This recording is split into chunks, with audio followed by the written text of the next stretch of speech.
and different type of triggers for WhatsApp chatbot. So the very first trigger is new message received.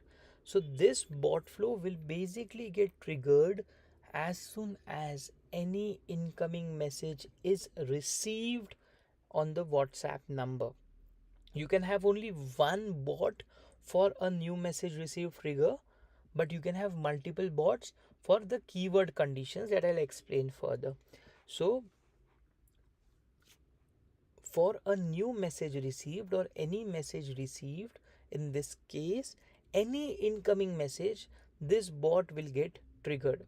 Now let us understand the other triggers. The second is a message match keyword condition. In this case you can have multiple keywords and multiple bots for the same trigger type, and so you can define if the message contains order or the message contains status. So if the incoming message contains order or status, this particular bot flow will get triggered, and then the user will be basically taken to various steps. Now one very important information, what is the difference, or the third trigger type is hot keyword. What is the difference between these both? So whenever a user is in an existing bot flow, then the message match keyword condition won't jump inside of another bot flow. But if you have set a hot keyword, so if your user is possibly in an existing bot flow, and in between they want to ask the status of your order, and you have a separate bot flow for it, then if the keyword is set in the case of hot keywords, then this bot or the second bot would basically jump in between the existing bot flow of the user. This is similar to match keyword condition. The only difference is hot keywords would intervene in another bot flow, but match keyword won't intervene in another bot flow.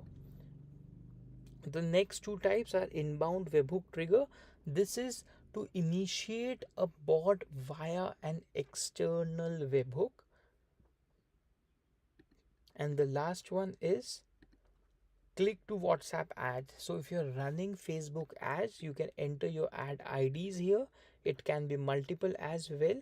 So if a user is coming via this particular Facebook ad, your bot would get triggered. So the placement of the triggers is as per priority.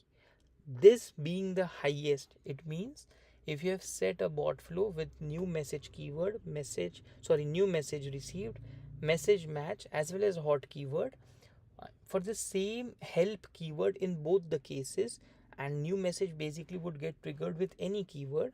So what our system would first initiate the hot keyword flow. If this doesn't exist, it would initiate the message match keyword flow. If there is no keyword match, then it would initiate the new message received. So the highest priority goes to the Facebook ad ID. The next priority goes to the inbound webhook trigger. The next is hot keywords, then message match, and then the new message received. Thank you.